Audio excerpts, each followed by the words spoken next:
welcome back to another episode of the Tech Pro Unicorn podcast. Today I am joined by Todd Andrewsen. Todd has spent the last 25 years leading and instructing in the U.S. Air Force. He's actually there doing that today. It's one of the roles that Todd has. He's joining us from Norway, however cool that is, right? I think we're all a little jealous where he gets to live and work. He's taken what he's learned through the military and through years of personal development studies, created a coaching and a consulting business, which we'll talk about today. And then for the last year and a half, he's also hosted his own podcast. So it's always awesome to have other podcast hosts on. His podcast is called Todd Talks, Design Your Best Life.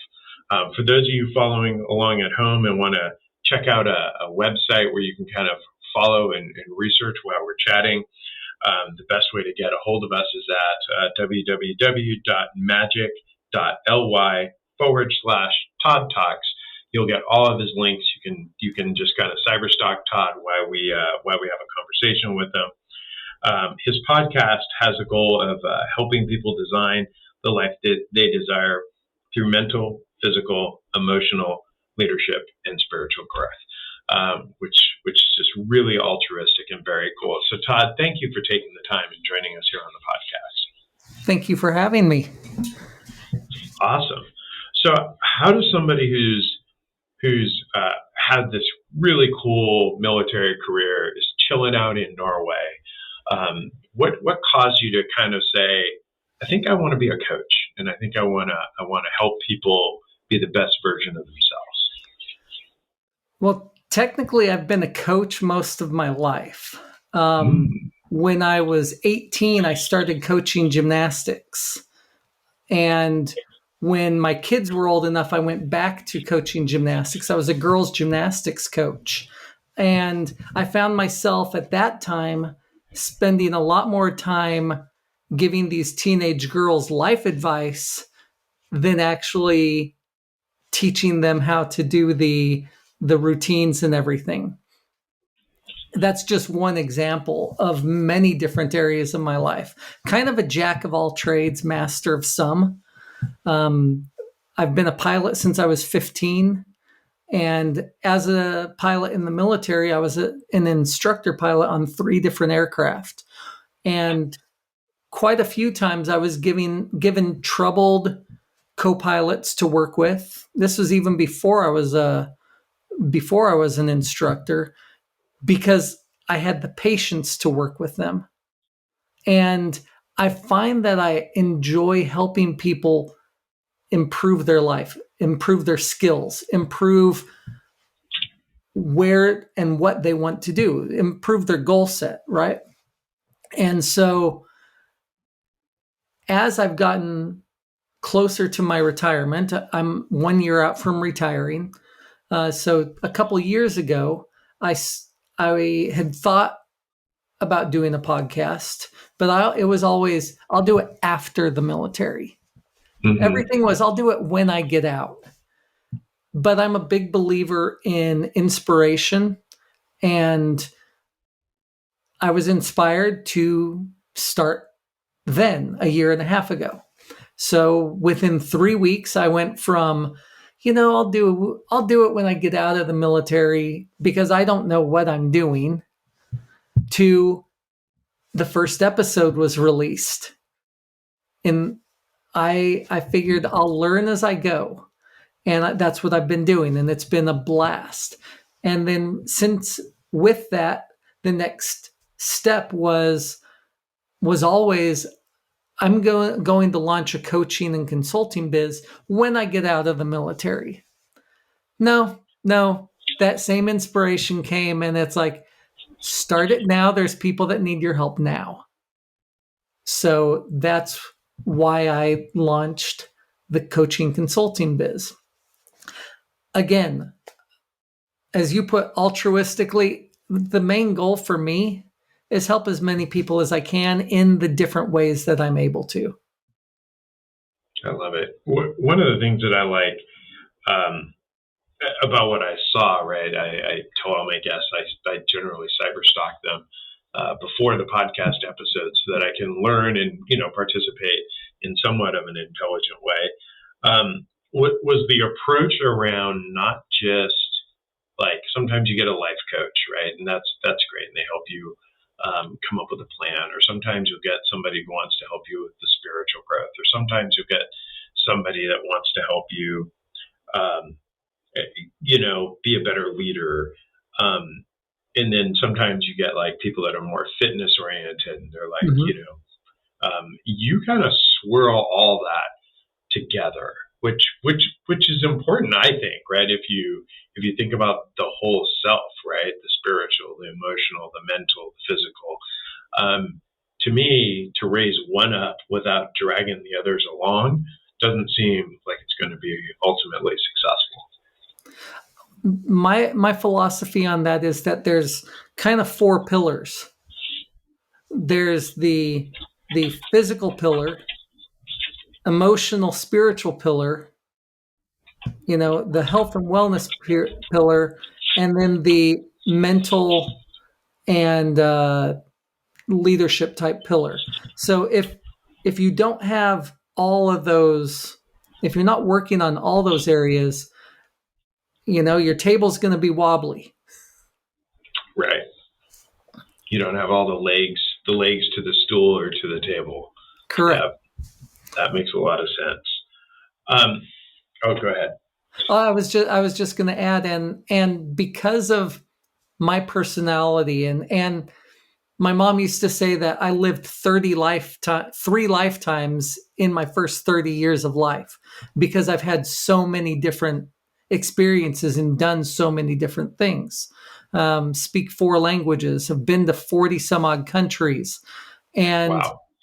Because of all these things, I find that I can't just focus on one area. I have to focus on all 4 pillars, because everybody needs help in a different area, a different way. And so being able to focus and find the area that somebody needs help in usually requires help in the other areas as well. They just don't realize it. I love it. Whenever I do any type of coaching, right, I use a life coach wheel.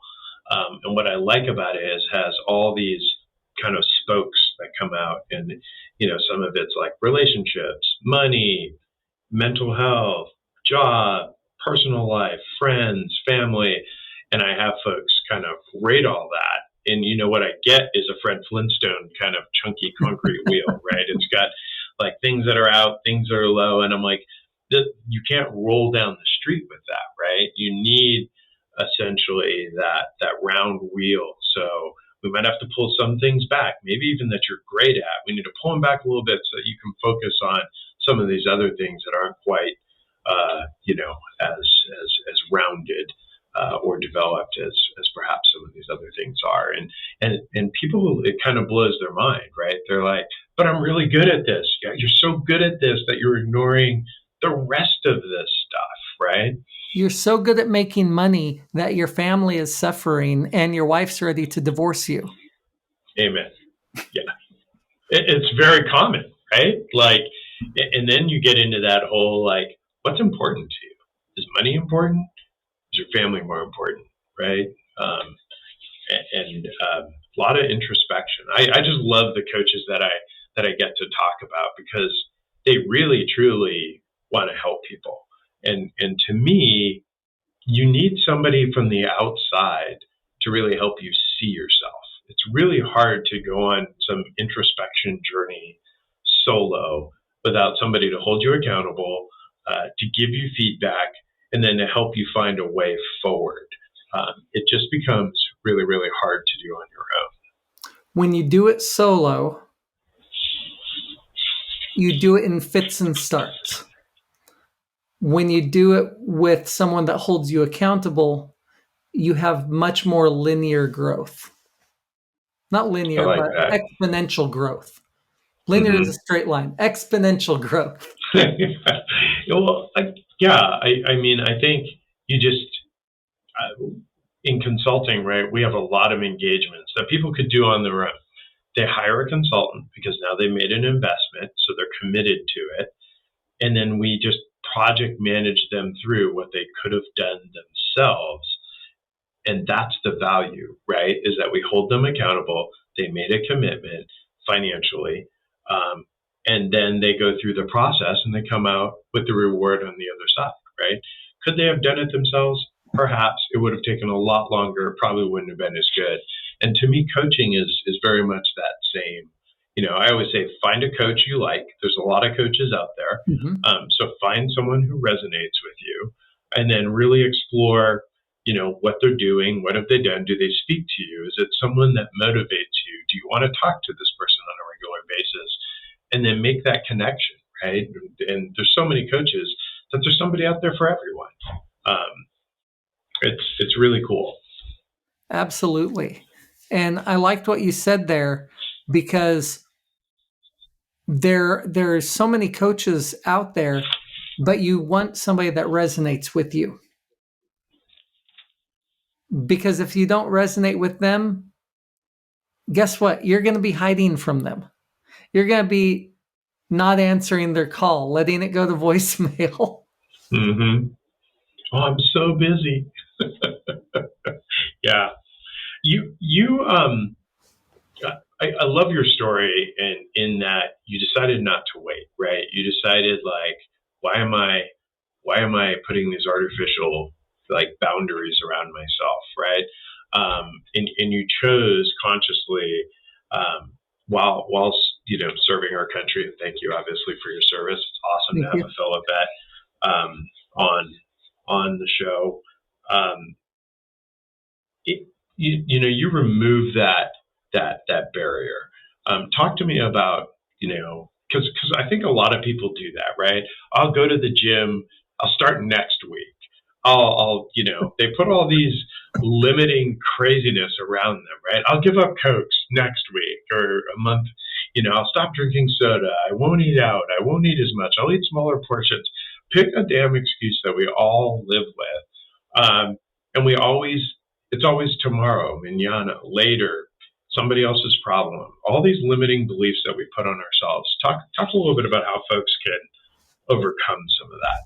Oh, the problem with those type of limiting beliefs is that they're there to give us an excuse not to even start. Mm-hmm. When we put those beliefs, I'll start tomorrow, I'll do this, you haven't hit rock bottom enough to actually want to change. You say you want to change, but you don't really want to change.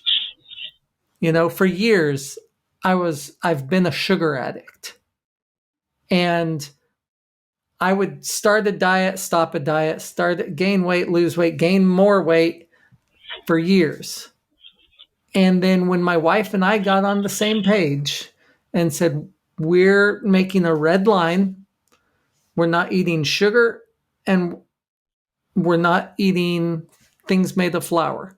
Now, we're not 100% at it, because we said we have to live too. We're not going to be super strict, because that's when people fail, is when they try to be so strict that they don't give themselves grace. So, and I'm getting there is a point behind this.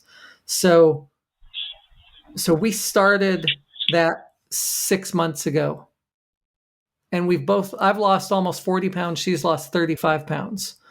Wow. And congratulations. Thank you. But the key is we have not had the cravings. Now, I am an admitted sugar addict. I am. I've been a sugar addict my whole life. But my desire for health is greater than my desire to ever go back to where I was.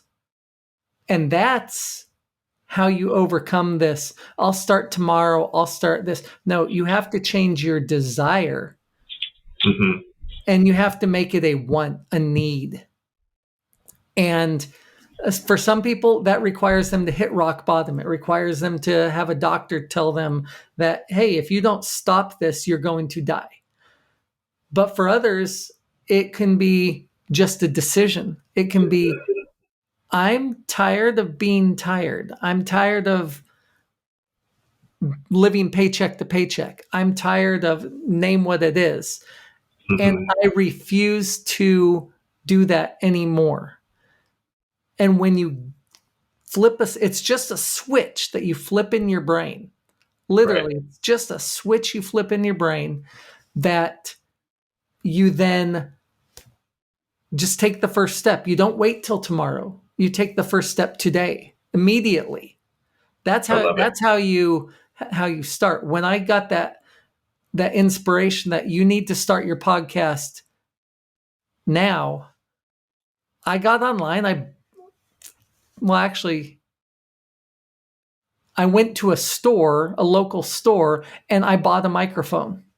Because for me, that was the first step for the podcast, is I needed a microphone. So Mm-hmm.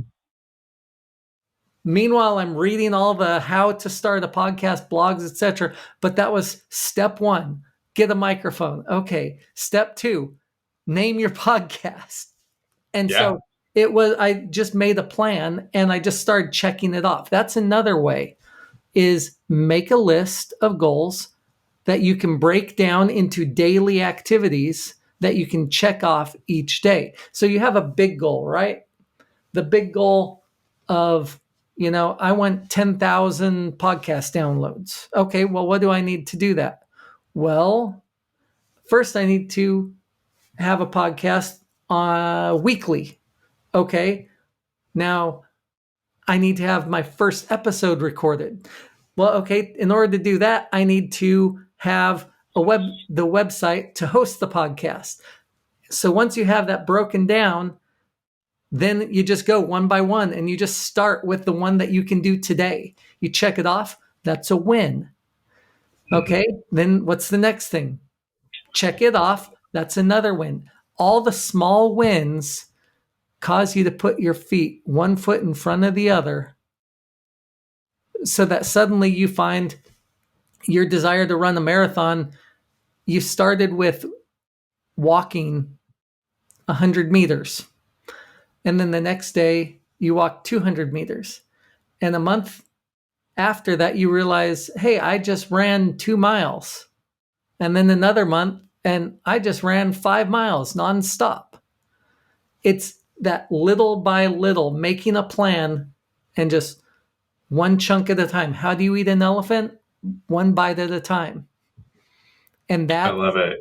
that's kind of how you step forward. And the big thing is, you have to flip that switch and say, I'm not waiting till tomorrow. What's a step I can do today?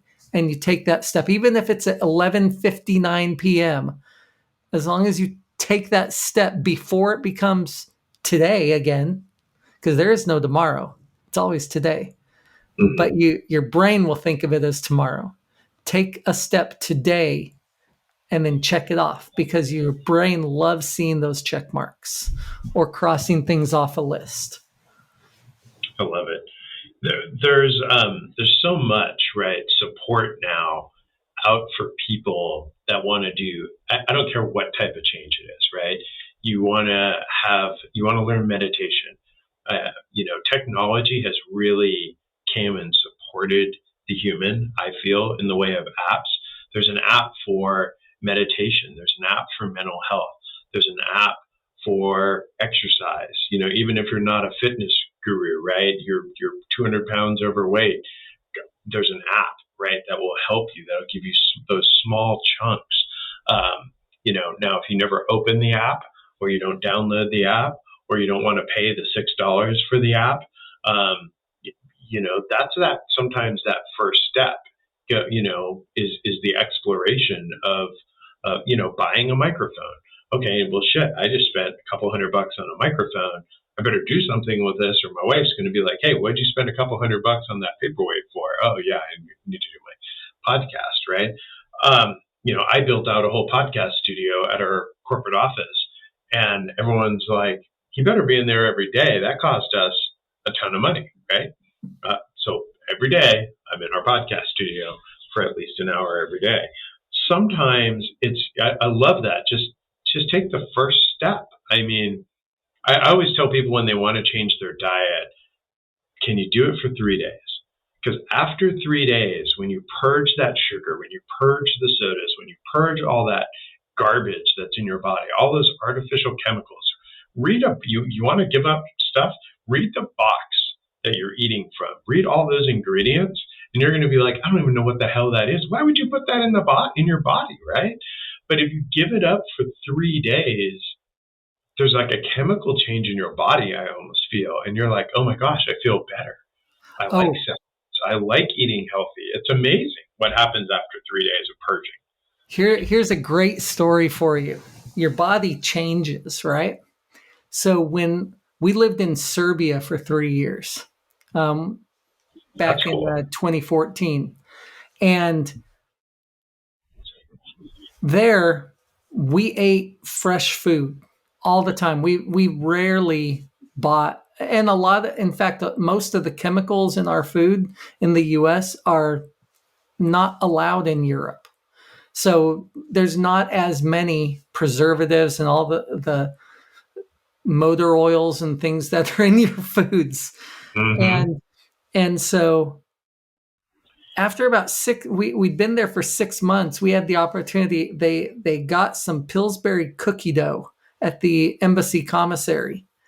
And so we bought it and we're like, oh, this is going to be so good. We have not had American cookie dough for months. And we loved American cookie dough. So we cooked them all up and took a bite. And it tasted like a mouthful of chemicals. Our taste buds had gone to normal and the chemicals had been flushed out of our body. It did not taste sweet at all. It tasted like a mouthful of chemicals. And we're like, "Ugh." Yeah. And we Yeah. couldn't eat them because it was awful. Corn syrup, right? I mean, we're making this into a health podcast show, but I mean, research for corn syrup, right? It's in everything in America. It's almost in nothing in Europe, right? Like they don't allow that garbage. But yet, if you look at the ingredients in almost anything in America that we consume, within the top 5 ingredients is corn syrup, right? Well, It's just fascinating. I found sugar is a poison. And, this wasn't meant to be a health podcast. Um, but what it is, what we can boil it down to, not just the foods, not just the sugar, and is you have to take a step. If Mhm. you want to change in any area of your life, you have to take that first step. And for some people, that is the hardest thing. Once they take that step, they build momentum. And Right. the first step, though, in my opinion, is not an actual move. It's not going and buying this or buying that or doing this. So many people buy that gym membership the 1st of January, and that's not really the first step that they need to be doing. The first step needs to be a decision, the mental decision that you're never going to go back to where you were. That's a red line. And that needs to be the first step, whether it's learning a new technology, going into the tech field, going into a new career field, whatever it is. The first step needs to be, I'm doing this because I never want to work fast food again. I never want to, and not I never want to, I'm never going to. So Mm-hmm. I don't eat sugar because I see it as a poison. You have to make that decision, and that's the first step. And then you solidify that by acting on the decision. I get a lot of folks that talk to me around success, right? And my quote is always, I say, success is easy. It's right on the other side of hard work, right? It's a quote by the Phoenix Suns basketball coach, Marty, who's just amazing. And to me, right, you can be successful at anything, but nothing is overnight, right? Nothing is, oh, I took this pill and I lost 40 pounds, right? It took you 6 months to lose 40 pounds. And you did work, right? You had a plan, you executed on the plan.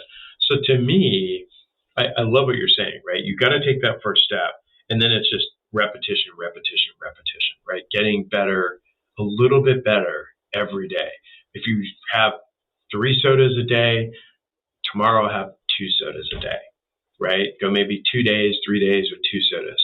Then go with 1 soda. Then go, just wean yourself off all this craziness, and just take those steps for yourself, for your loved ones, right? For people around you. There's a lot of folks struggle in that, and it's widespread, right? Self-esteem is another big issue that people struggle with, and I can't do it. I'm meant to be a fat kid, I'm meant to be. I'll never have that great job. I tell people all the time, right? You want a great career? There's free training out there, right? Anyone who wants free training to go make $100,000 a year, just call me. It's not some program. It's not some BS. You can go out to any of the RPA vendors, Blue Prism, Automation Anywhere, UiPath. They all have free training. You can go take free training and do that and come out certified as a consultant and make $100,000 a year free, right? But you got to do all that effort. People have this like, I can't, right? It's not for me. I'm too overweight. I've always been fat. This whole self-esteem complex that people have. I feel bad, right? And I want to help. And I just, how do people improve their self-esteem? I think we all just look at ourselves and we're like, that's not me, right? Like, that's out of my league. I'll never be that person. I can't do it. Well, there's actually quite a few things to unpack in what you just said. Yes. Because self-esteem is such a touchy subject, partly because it stems from the things we say to ourselves. Your esteem, self-esteem, it really boils down to what is your belief about yourself, about who you are. And most people have a tendency to say things subconsciously. That's the thing. Say things subconsciously to themselves that they would never say to another person because they would think it was too horrible to say. And yet they say it to themselves subconsciously and under their breath all the time. So one of the first steps is changing your inner dialogue. And that is not easy. But there are many different things that you can do to change your inner dialogue. I always advocate journaling. Journaling allows you to dig down and figure out, as long as you're asking the right questions, figure out why you think so poorly of yourself, why you think you're not good enough. And then you can take those you write down all the negatives that you tell yourself about yourself. You write them down. And then you look at it and you do a new page and you write down the opposite. And you write down and you figure out that, well, I'm saying to myself, I never could do this. I'll always be the fat kid. But then you write down, when I was young, I rode bikes and ran around outside all the time without getting winded. Okay, so that throws that always out the window. So you're negating that, and you realize that most of what you say to yourself is just wrong. It's a bad Yeah. perception. And so what you have to do is you take that and after you write it down, my favorite thing to do is burn it or shred it. Get it out of your head, get Mm-hmm. rid of it, and then start telling yourself, write down everything you are good at. Start building yourself up. And you can, there are coaches and they're outside in type trainings of, you can do affirmations, you can do, I'm big on meditation. If you're trying to build self-esteem, do some meditation and meditate on the good things in your life. Gratitude, have gratitude. You want to build self-esteem, start being grateful for everything in your life. Once you start noticing the good things, you stop noticing the bad things. And all those little things, those are all things that you can do to help yourself out.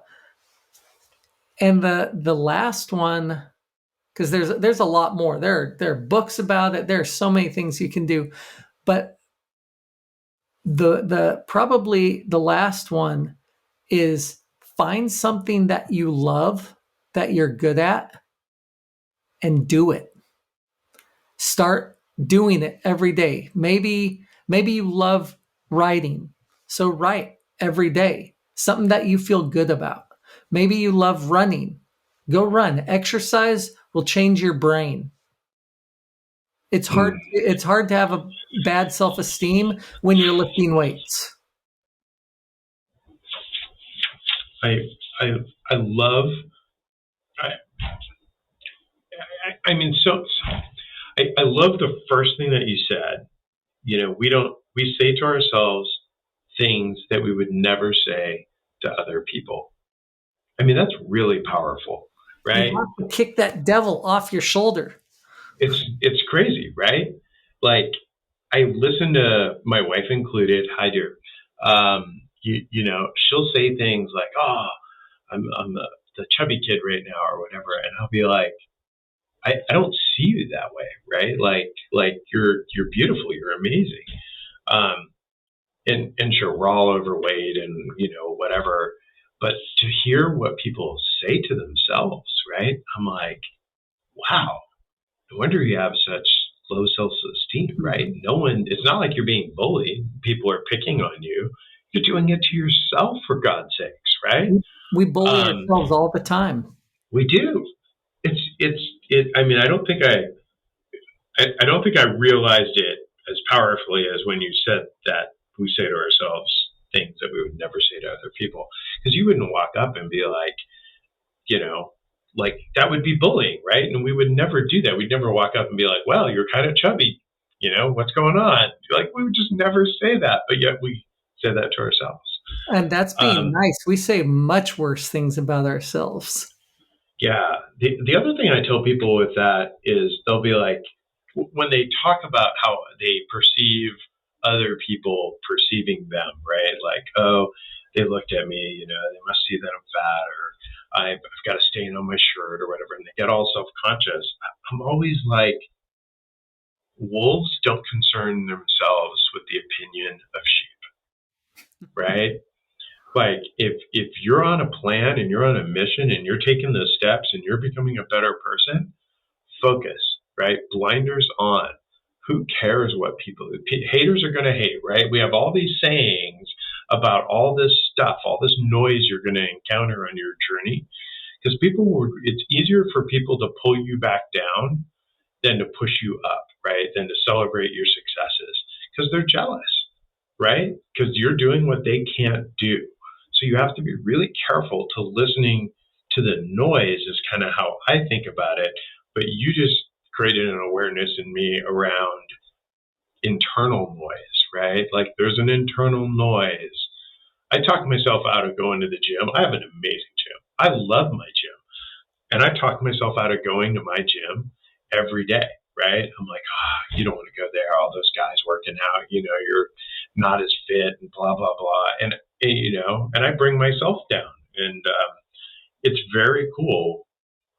Just that first line, and then you followed it up with also really great things. But that internal voice of we just beat ourselves up, so powerful. Thank you. But yeah, it's true. And the funny thing is, what you were just saying, you talk yourself out of going to the gym. And what are you saying? You're saying, well, they're all more fit than me and this, and you're comparing yourselves to them. And you know what? Mm-hmm. They're not even paying attention to you because they're focused on their workout. We worry so much about what others think when they're not even thinking about us. And Mm-hmm. we're creating words that we're saying that they're saying, but it's all just in our mind. Yeah, my wife will do that a lot, and she'll say, well, women look at other women, and I'm like, I really don't think they do. I really think that people that are driven and on a mission and out aren't like, oh, what's she wearing, And if they are, then you're in the wrong place, right? You're in the wrong place, you're in the wrong space, and you're with the wrong people. Which is my other thing I always tell people. You have to be willing to purge, right? If you're gonna go on a journey of self-improvement, you might need to purge some friends. For those of you on the podcast, I'm doing air quotes. Some friends, right, that aren't going to be supportive and pull you down. You might need to purge some family, right? That maybe, and that's hard, right? It's hard. But and I love my mom, and I know she doesn't listen to my podcast because she's 86 years old. But sometimes I listen to my mom and I just go, like a good child, and I can't take it seriously, right? Because it's not in alignment with what I'm trying to do. It's a different path, right? And you have to be able to discern: is this beneficial to my mission, to what I'm doing, and is this not?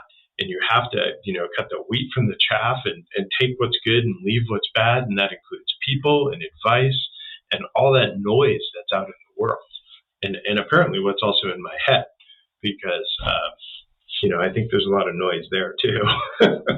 There is, and it's in our head. It's all around us. The world tends to breed negativity if we let it. But the funny thing is, there's a flip side to that. Yin and yang. It really is a thing. The world is also a beautiful and glorious place with amazing people in it. Indeed. It all depends on your perspective. Are you looking at the half empty glass or the half full glass? Are you looking at the dark and negative, bad people of the world, or are you looking at the amazing, beautiful, wonderful people of the world? Your perception creates your reality. Mm-hmm. And it starts in your head. I had a management coach when I was just starting out. I had just gotten my first real job out of retail, and I went to this seminar, and this guy got on stage, and he said, your attitude in life determines your altitude. And I was like, whoa, and he had an eagle behind him. And I was like, yeah, what I think manifests into how I act and ultimately delivers. The universe is an amazing place, right? It'll deliver that reality to you. Absolutely. So if you're like, I'm horrible, I have a terrible job, I'll never get a good job, blah, blah, blah, you're right. You're going to stay right where you are in that horrible job. You're never going to have a six-figure income. You're going to be miserable because you're manifesting that to be so, right? When people come to me for jobs and they want all these great paying jobs or they want raises, I'm always like, tell me your story. Tell me what you've done, right? What effort have you put in to warrant this reward, right? Talk to me about your education. Talk to me about extracurriculars that are in alignment with this. And they'll be like, well, I just didn't have time. Really? Hey, what was the last episode of so-and-so on TV? Oh, yeah, that was great. Yeah, I watched 12 episodes and binge watched it. And I'm like, so you have time. You just made a poor choice. And now you want me to reward that. And it's not going to happen. And you're going to manifest staying right where you are because I'm not going to give you that raise, or I'm not going to hire you, and I'm not going to invest in you because you're not investing in yourself. Why would I do more for you than you're doing for yourself? Right? What we do with our time is so important. With our time and with our thoughts. I just had a really good discussion with a buddy of mine that he was talking to me because he had two good opportunities on the table. Two of them. He'd been hired essentially by two different companies, and he had to make a choice which one he wanted to go with. He had heard, air quotes, heard Yeah. negative things about management in one company and wonderful things about management in the other company. And yet, when it comes down to it, as we were talking, I told him, look, it's really what you make out of it. What company do you want? What's more important? Quality of life, location, which is in the one company, or management, good management in the other company? He doesn't know for certain the bad management, and some mutual friends that are in the company with bad management love it there. So it's only hearsay. So what it boils down to is when you have opportunities, good or bad, you have to look at it. Well, what are you going to bring to that opportunity? Because really, I've loved every job that I've been involved in. Why? Because my attitude is I'm going to have fun in every job that I go to. I've had crappy managers. I've had terrible bosses. I've had amazing bosses. And I've had fun every time that I've worked. Some bosses, one boss in particular, he and I had a love-hate relationship. He loved to hate me, and I loved to have fun. But we had I had a great time. I enjoyed working there. And in spite of the boss, because it's what you bring to the job with your attitude, to the opportunity. Again, it's all what's the story you're telling yourself about what you're about to do. I love it. We started talking about health, and I want to just circle back to kind of close this out. But what are, physical health to me is just so important, right? You wouldn't believe that if you saw me. You'd be like, physical health ain't important to him. It is. It's a journey, right? I think we're all working on it. But what people that want to make that commitment, what are some simple steps that they could action on, right? What are some tips? The easiest step possible is to give up sugar. It's both the easiest and the hardest. They say that sugar is more addictive than crack cocaine. Wow. And yet, when my wife and I chose to give up sugar, we have not had cravings at all. Why?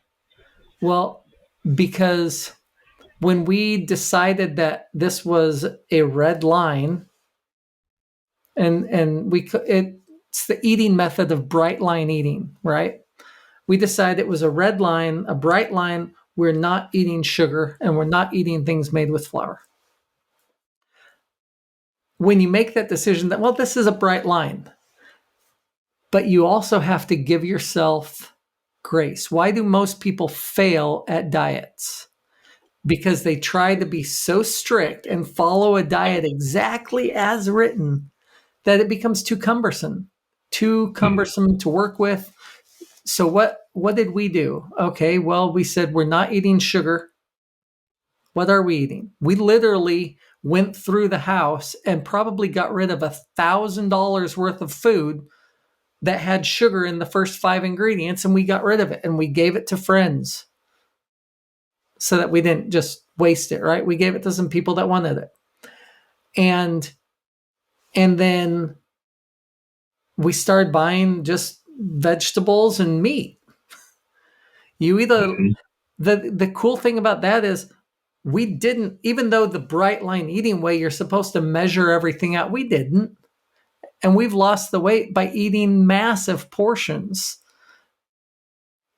because it's meat and vegetables. And your body just goes, well, this is healthy for me. And it just starts dropping the weight because your body stores sugar. For every gram of sugar that's converted into fat, it creates one fat cell surrounded by 3 water cells. So that's why you can eat 1 pound of pizza and gain 4 pounds overnight, is because your body stores 4 pounds of water to convert all that flour and sugar and stuff into fat. And that's why also when you lose weight, you lose water weight really fast, because for each fat cell that you burn 3 more water cells that just flush out of your system. And so that is the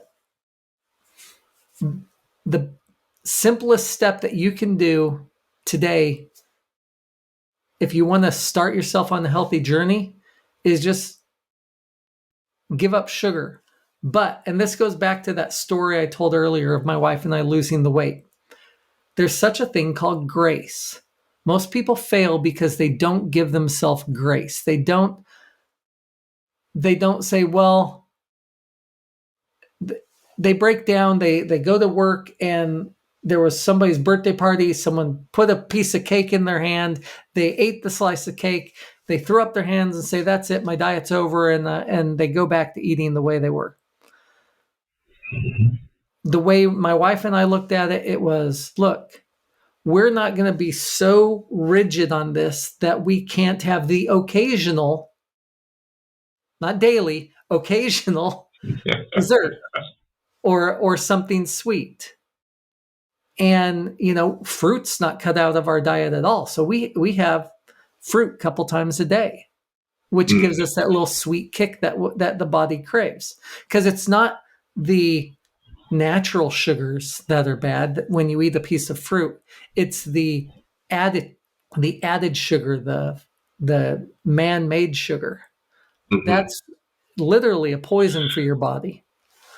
What's your take on when we talk about sugars, right? A lot of people go from sugar to all the artificial sweeteners, right? They'll go to stevia and sweet and lows and aspartame, and now there's like 200 other types, it seems. Every day there's some chemical name that's sugar, and they're like, well, I can have that, right? Because it's not sugar and doesn't your have body calories. your body still thinks it's sugar, though. Most Right. of the time, most of them, not all of them, but most of them, your body thinks of it as sugar. And so what people try and do is they try to recreate their foods. Just they remove sugar and they replace it with stevia. Okay, well, so you're still eating 500 calories in chocolate chip cookies that you made with sugar-free chocolate chips and stevia or erythritol in place of the, but you're still getting 500 or more calories that you don't need, that are doesn't have any nutritional benefit for you, and you could do so much better by eating a piece of fruit. It would be much healthier for you and just as sweet. Because once you're flushed that sugar out of your system, fruit becomes really sweet again. That's awesome. It's when my wife and I did keto for a while, and we loved keto, right? Because it was kind of paleo. It was meat, vegetables, and we didn't have any problems doing it. We did it I lost 30 pounds on keto fairly quickly. But then we started like, oh, we'll have stevia sodas. And so we have Zevia, which is a stevia-based soda in the house. And, my wife's a nurse, and so she brings it in, has the doctors. The doctors are all like fascinated by stevia and all this stuff. And they're going over it and they're like, oh, this is fairly good. And I'm like,